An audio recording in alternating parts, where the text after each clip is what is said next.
So in big pharma, basically, they're suppressing the immune system because in an autoimmune disorder, the immune system is overstimulated and it's attacking the body itself.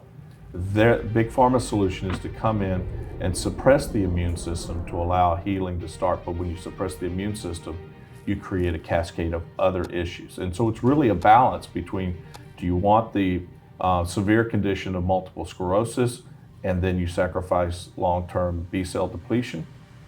Or do you want to keep your immune system intact, which it seems to be overactive, attacking the myelin sheath? The promise of cell therapy is it creates none of that. It brings the immune system back to homeostasis, back to where it should be, and then allows the body, instead of depressing the immune system or suppressing the immune system, it brings it back to equilibrium and allows the body to heal itself.